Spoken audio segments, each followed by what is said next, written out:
Vaxtınız xeyir. Bugün biz baxaq propilen molekulundan hansı suallarla rastlaşarıq və hansı səhvləri eləyirik.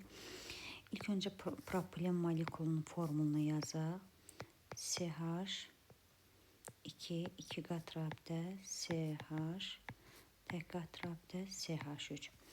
İlk öncə gəlin biz burada hibrid vəziyyətini tapaq. Burada 2 qat rabitə ətrafındakı karbonları dərhal mötərizə alırsınız. sp2-dir. Burada tək qat rabitə ətrafında qalan karbon sp3-dür.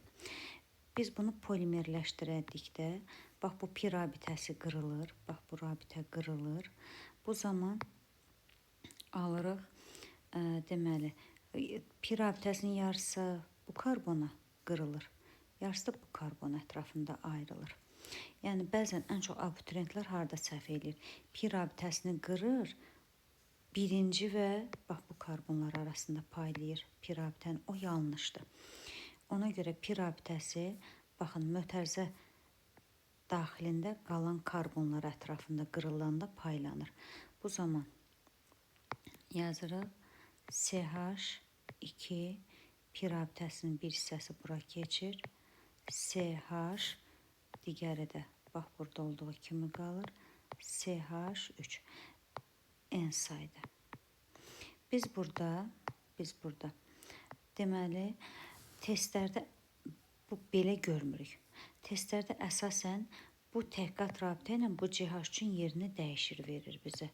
Bu zaman CH2 CH tək qat rabitə CH3-ün yerinə qoydum. İndi tək qat rabitənin yerinə gətirib CH3 qoyuram. Deməli, əsasən bax biz bunu belə görürük. İndi gəlin görək burada nə baş verir. Burada deməli karbonlar 2 karbon sp2 idi, olur sp3 polimerləşəndə sp3 orbitallarının sayı artır. Daha sonra baxın, bayaqdan bu karbon birli idi, birli. Bu karbon da birli idi. Ortadakı karbon ikili idi. Pi rabitəsi qırılanda, təbii ki, bu makromolekulda karbonlarla davam eləyirik. Bax, belə biz birləşməni tam yazsaq, görə bilərsiniz ki, karbonlarla davam eləyirik. Fərqli marker götürək.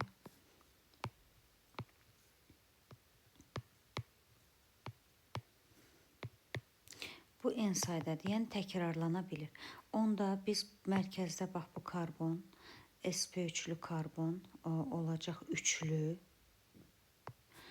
Bu karbon olacaq ikili. Bu karbon isə birli. Yəni sizə sual olunsa ki, deməli propilende üçlü karbon var, bəli, var. İkili karbon var, bəli, var. Birli karbon var, bəli, var. Deməli, burada bizim CH-ımız üçlü karbondur. CH2-miz ikili karbondur. CH3-ümüz isə birli karbondur.